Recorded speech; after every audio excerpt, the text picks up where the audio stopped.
une affiche qui n'a pas été prise pour I Feel Good, mais qui est l'œuvre d'un artiste brut extraordinaire. Donc, voilà, j'ai encore des buts. C'est pas fini. Même la BD, j'ai pas dit mon dernier mot.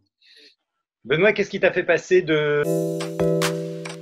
Toute la bande de pilotes et la bande d'Harakiri, etc. Donc, c'était de mener une aventure artistique, si possible, dans des domaines que j'aime bien, comme la bande dessinée. Donc, finalement, la façon d'y arriver, ça a été de passer par la télévision, parce que c'était le moyen, enfin, n'étant moi-même pas dessinateur, je me suis mis à écrire des scénarios pour la télévision, d'abord pour les films courts sur Canal+, puis ensuite pour les Guignols de l'info, etc.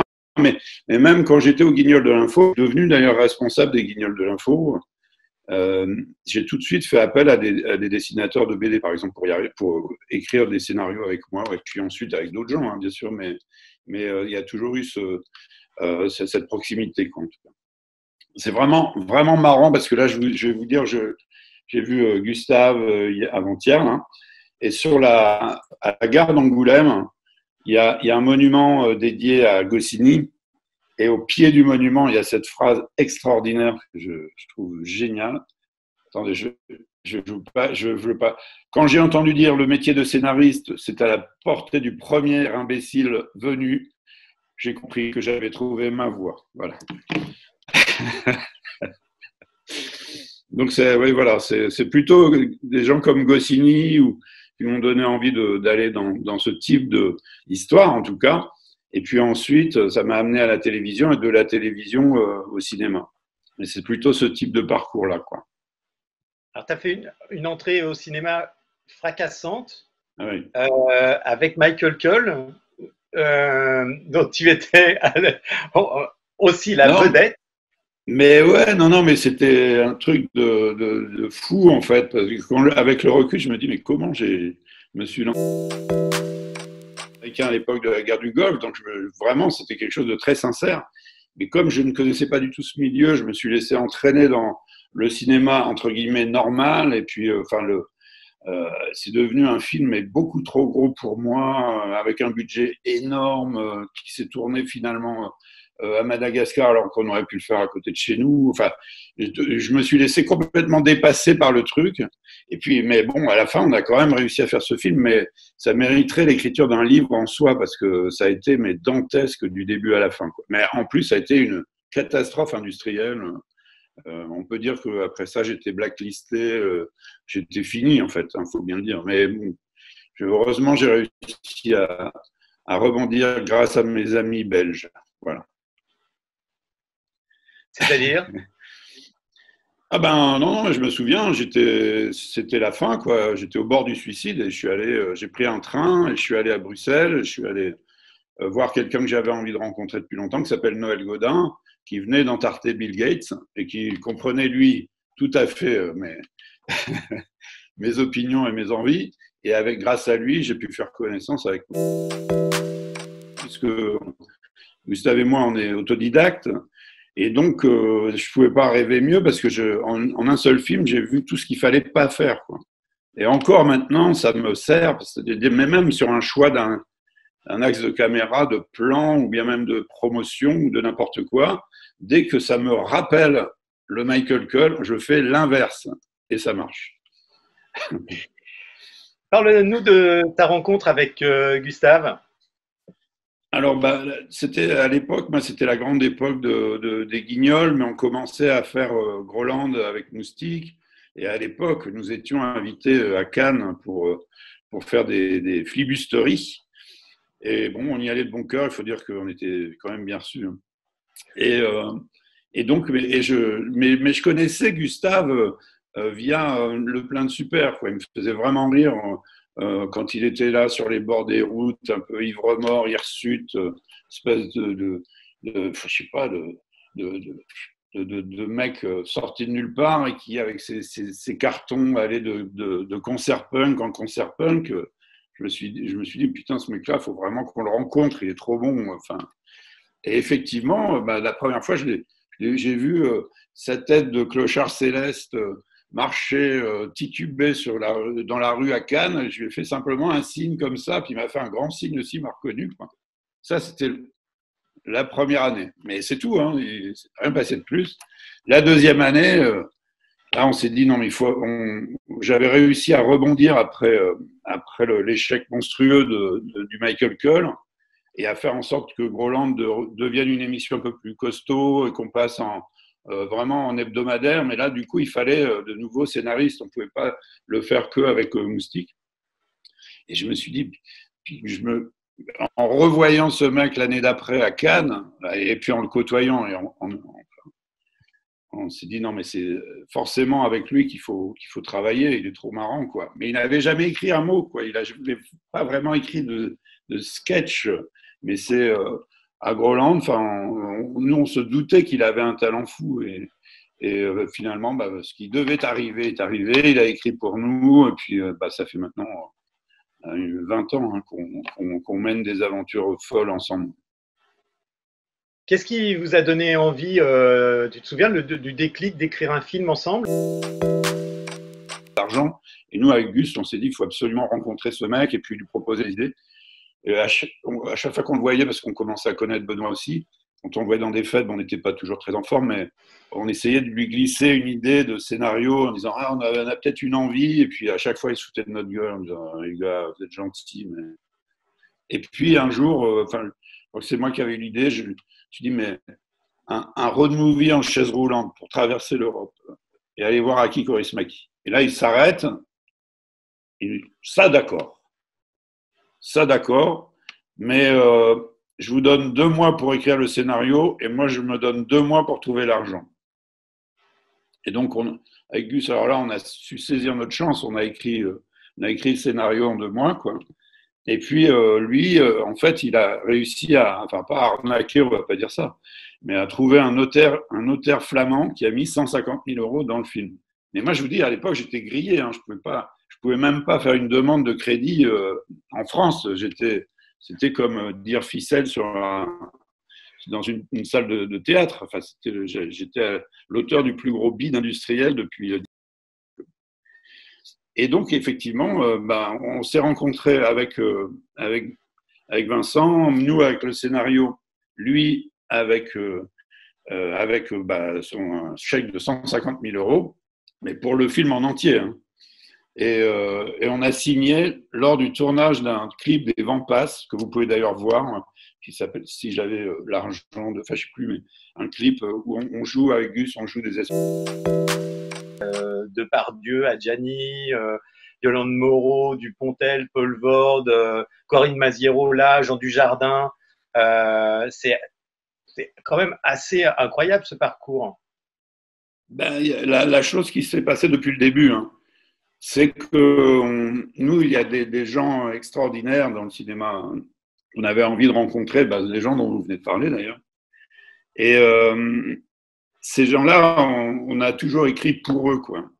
C'est-à-dire que on leur a fait des textes à leur mesure, c'est-à-dire on les avait en tête pendant toute l'écriture. Et puis on a une démarche assez modeste, on y va un peu au culot, en même temps au culot, mais en même temps, on ne sait pas si non, ils n'acceptent pas de tourner avec nous par pitié, hein, c'est pas ça. Mais... non, mais en tout cas, on arrive à chaque fois à les convaincre. Parce que par exemple, là, on parlait du premier film Altrin. On a convaincu Benoît parce qu'on est allé tourner chez lui, quoi. Donc on s'est démerdé dans le scénario pour que l'un des 2 protagonistes, en l'occurrence moi, qui suis réellement fanat de motocross, donc c'était sincère aussi. Donc on s'est débrouillé pour aller à Namur lors du Grand Prix de Belgique de motocross. Et comme lui, il habite à 2 km, vous ne pouvez pas faire autrement que de dire oui, quoi. Donc souvent, on se débrouille un peu comme ça. Enfin, et puis effectivement, il faut voir que nous, nos films, ça se passe quand même vraiment bien. Enfin, il y a mais c'est pas une ambiance de déconnade, hein, c'est pas du tout ça. Mais il y a vraiment une ambiance de créativité et puis on y reviendra peut-être, mais on a une façon de tourner qui est très qu'on a découvert. Par exemple, de privilégier les plans séquences sans faire de chant contre chant sur les dialogues, etc. Non seulement nous, artistiquement, ça nous plaisait beaucoup, C'est-à-dire que ça nous permettait de passer un temps fou à choisir le bon cap, mais une fois qu'on l'avait choisi, la scène se déroulait et les acteurs, généralement, ils font une prise, deux prises, trois prises, mais après, ils ne sont pas obligés de passer l'après-midi à refaire la même scène dans le même plan, dans l'autre sens, etc., enfin, sous 4 angles différents. Et ça donne une espèce de liberté folle qui fait que même les acteurs n'ont jamais le temps de s'ennuyer puisqu'on passe déjà à la scène d'après. Puis, dans nos films, il y a tellement de gens qu'on aime, c'est-à-dire il y a tellement de personnages incroyables. C'est des gens qu'on a rencontrés dans la réalité aussi, des gens qu'on accueille sur nos films. Il n'y a rien de gratuit. C'est-à-dire chacun des lieux qu'on montre, chacun des animaux qu'on montre, ils ont tous une histoire. Et donc, quand on arrive sur un de nos tournages, ne serait-ce que le fait de découvrir tous ces gens, tous ces lieux, toutes ces histoires, on ne peut pas s'ennuyer. Enfin, un acteur ne peut pas s'ennuyer chez nous. C'est vraiment l'inverse de l'acteur dans sa loge, quoi. Donc, je pense que c'est aussi en partie pour ça qu'ils ont dit oui et qu'ils continuent à le dire. Est-ce que tu te sens réalisateur maintenant? Est-ce que c'est quelque chose que, je ne sais pas si ça se fait encore de mettre ça sur son passeport, mais est-ce que ça serait réalisateur? Alors, réalisateur, mais en fait, ça veut dire plein de choses, réalisateur, l'air de rien. C'est-à-dire, c'est des vues de l'esprit qui sont réalisées. C'est-à-dire que ce qui ne resterait qu'une vue de l'esprit, enfin, par exemple, moi j'aime beaucoup la littérature, mais les écrivains, ça reste une vue de l'esprit. D'ailleurs, c'est ça qui est très fort, c'est-à-dire que comme ils peuvent rester dans leur tête, on peut très bien imaginer un livre entier sur lequel on passe des heures, où en fait on est dans la tête de quelqu'un, alors qu'au cinéma, c'est pas possible. Il faut absolument qu'il y ait une réalité, il y a une forme de réalité, de projection. Et réalisateur, si on oublie le vocable, c'est-à-dire si on se dit ah le réalisateur machin, non, mais réalisateur ça veut quand même dire ça veut dire devenir une réalité à quelque chose qui n'est qu'une vue de l'esprit. Et c'est vrai que, alors bien sûr les réalisateurs avec nous, on est vraiment pas seul du tout dans l'aventure. Justement, toute une équipe de cinéma, c'est une équipe de gens qui réalisent, qui font qu'il y ait une réalité qui sera ensuite projetée sur un mur. Mais bon, oui, on peut dire qu'on est réalisateur. Et réalisateur, contrairement qui font des études de cinéma, et c'est très bien, mais réalisateur, c'est aussi donner réalité à quelque chose. Ça passe aussi non seulement par le fait de savoir comment on va fabriquer le film, mais c'est surtout donner envie à d'autres gens de venir participer au film. C'est-à-dire que le fait de... Je ne parle pas seulement de donner envie à un producteur ou à un festival, mais vraiment merci au festival, quoi, parce que, comme je vous disais, après l'échec retentissant que j'avais connu, le fait de commencer avec Altra à Rotterdam, à Telluride, à Tribeca, avoir toute cette reconnaissance-là, quoi. Et même, je dirais même encore plus compliqué, Avida, c'est un autre film le plus cinglé. D'avoir été sélectionné à Cannes, ça nous a sauvés, en fait, parce que le film, il n'a pas marché, bien sûr, il ne pouvait pas marcher. Mais nous, c'est un film qu'on adore, mais il ne pouvait pas marcher, il ne pouvait pas faire plus de 15 000 spectateurs, c'était impossible. Mais le fait d'être pris à Cannes, ça nous a sauvés, ça nous a permis d'en prendre un troisième, etc., etc. Donc les festivals, c'est pour nous, c'est très important malgré tout. C'est pas pour le fait d'avoir des prix mais c'est parce que souvent ça nous a sauvé la mise et puis ça nous a permis de rencontrer plein de gens aussi. Là, par exemple, je parlais au passage de Telluride. Telluride, ça nous a permis c'est une espèce de lieu complètement perdu dans les Rocheuses américaines, une grande station de ski pour milliardaires. Donc on se disait, mais qu'est-ce qu'on fout là, quoi. Le spectateur de son film, sauf qu'à Telluride, comme c'est une ville de milliardaires, à la fin, c'est le réalisateur lui-même qui vient répondre aux questions. Donc ça, c'était chouette. Et donc, du coup, on l'a pris, il a accepté de tourner.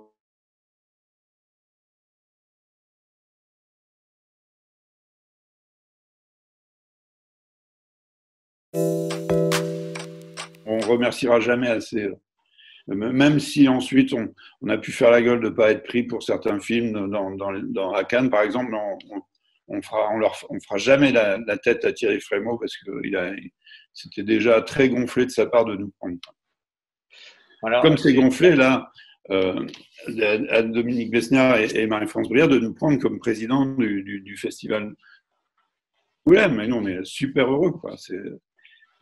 C'est trop bon. Enfin bon, j'espère qu'on fera de bons présidents, mais je suis à peu près sûr qu'on va avoir de très beaux films, puisque avec le coronavirus, il n'y a pas eu de festival depuis 6 mois. Donc je pense que, enfin, j'espère en tout cas que les réalisateurs francophones se sont précipités pour passer ici à Angoulême, quoi. Et Angoulême, en plus, c'est chez toi. Si tu Bah ouais, choisis. ouais, c'est chez moi. Ouais. C'est chez moi et non, mais c'est particulièrement touchant parce qu'il y a tellement de. Euh,